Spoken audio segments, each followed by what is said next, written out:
Sir தண்ணி வாங்கியாச்சு, ஆனால் இன்னும் 1/2 கிலோமீட்டர் இருக்குன்றாங்க. மறந்துட்டேன் நான் ரூட்டை. ஒரு கையில் பேகு, ஒரு கையில் வாட்டர் பாட்டிலு, முடிச்சாச்சு ஆல்மோஸ்ட். இல்லை சண்டே பார்த்திங்கன்னா அரௌண்ட் ஒரு 4:40 இருக்கும் டைமு, 4:40 AM.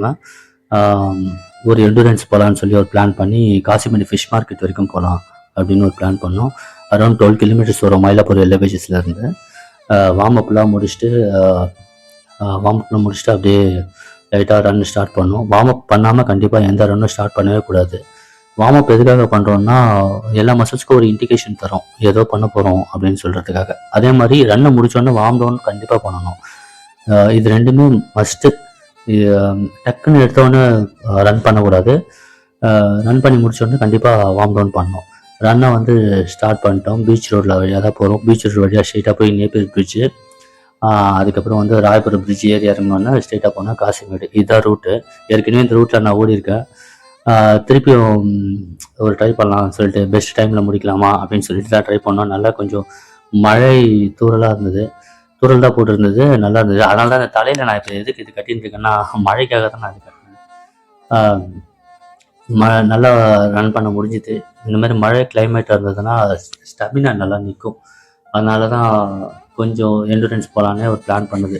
நேப்பியர் பீச் வந்தது. நேப்பியர் பீச்சில் பார்த்தீங்கன்னா நேப்பியர் பீச்சுக்கு சர்வீஸ் ரோட்டில் பார்த்தீங்கன்னா தண்ணி தேங்கி நிற்கிது. மழை பெய்யுமா தண்ணி தேங்கி நிற்கும். அதுக்கு திருப்பி நான் ரோடுக்கே வந்துடலாம்னு சொல்லிட்டு திருப்பி ரோடுக்கு மூவ் ஆகி வந்துட்டேன். இதில் நம்ம நோட்டீஸ் பண்ண வேண்டியது என்னென்னா மழை பெய்யும் போது அங்கங்கே தண்ணி தேங்கி நிற்கும். நம்ம வந்து ரன் பண்ணிகிட்டே இருப்போம். ஒன்று அந்த தண்ணியில் இறங்கி ஓடிடணும், அப்படி இல்லைன்னா தண்ணியை சுற்றிட்டு ஓடணும். அப்படி சுற்றிட்டு போகிற சூழ்நிலை வந்ததுன்னா கொஞ்சம் பின்னாடி திரும்பி பார்த்துங்க வண்டி எதனா வருதா அப்படின்னு சொல்லிட்டு. ஏன்னா டக்குன்னு ஸ்பீடாக வரவங்க வந்து டப்புன்னு நம்மளை அடிக்கிறதுக்கு வாய்ப்பு இருக்குது. இந்த ரோடு பார்த்திங்கன்னா ஒரு 6 கிலோமீட்டர் இருக்கும் எல்ஏபேஜஸ்லேருந்து. ஸ்ட்ரெயிட் இந்த சைடும் பேரிகேட் போட்டிருப்பாங்க. பாரிஸ் சப்வேக்கு மேலேயும் பேரிகேட் போட்டிருப்பாங்க. 4 to 5 AM 4லேருந்து 5 மணிக்குள்ளே போனீங்கன்னா 2 சைடு பேரிகேட் போட்டிருக்கிறதுனால ரொம்ப சேஃப்டியாக ரன் பண்ணலாம். அந்த டைமில் வந்து ஸ்கர்ட்டிங் பண்ணுற பசங்களும் பண்ணுவாங்க 4 to 5. ஆனால் வந்து நம்மளுக்கு அந்த டைம் அவங்க இல்லைன்னா நம்ம அந்த ரோடு யூஸ் பண்ணிக்கலாம். இந்த சரௌண்டிங்கில் பக்கத்தில் இருக்கிறவங்களுக்கு கண்டிப்பாக இந்த மெசேஜ் யூஸ்ஃபுல்லாக இருக்கும்னு நினைக்கிறேன். இது வந்து பாரிஸ் சப்வே மேலே ஏறிட்டு இருக்கேன். இந்த ரோடு தான் சொல்கிறேன். இதை ஃபுல்லாக பிளாக் பண்ணியிருக்காங்க இந்த சைடு பேரிகேட். நம்ம இப்போ 5 மணிக்கு மேலே போகிறோம்.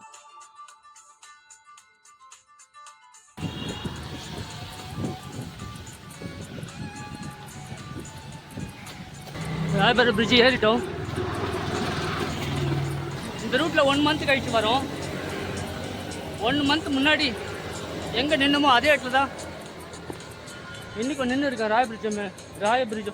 ராயபுரம் பிரிட்ஜு மேலே லைட்டாக வாக்கு திருப்பி ரன் ஸ்டார்ட் பண்ணுறோம். பரவாயில்ல, ராயபுரத்தில் இந்த வாட்டி ரோடெல்லாம் சூப்பராக பண்ணி வச்சுருக்காங்க. லாஸ்ட் டைம் ரொம்ப குண்டு குழியாக இருந்தது, வாட்டி நல்லா இருக்கு. Okay, last 100 metre.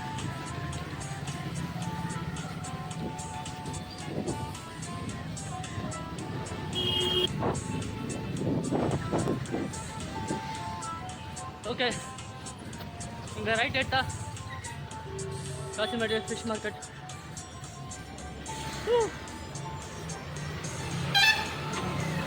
Warm down பண்ணிவிட்டு உள்ளே போகலாம்.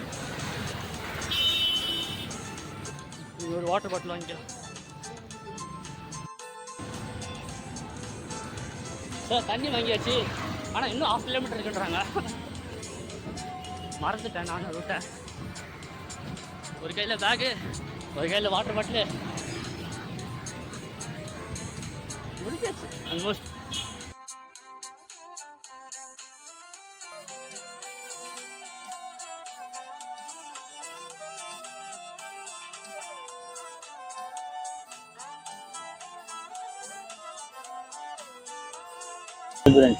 நான் ஓடுறதெல்லாம் ஒரு ரன்னே இல்லை, 10-11 கிலோமீட்டர் தான் இன்னைக்கு ஓடி இருக்கேன். இதெல்லாம் எண்டூரன்ஸ்னு சொன்னால் சிரிப்பாங்க. ஒரு ப்ரொஃபஷனல் அத்லெட் கிட்ட போயிட்டு எண்டூரன்ஸ் ஓடணும் 11 கிலோமீட்டர் சிரிப்பாங்க கண்டிப்பாக.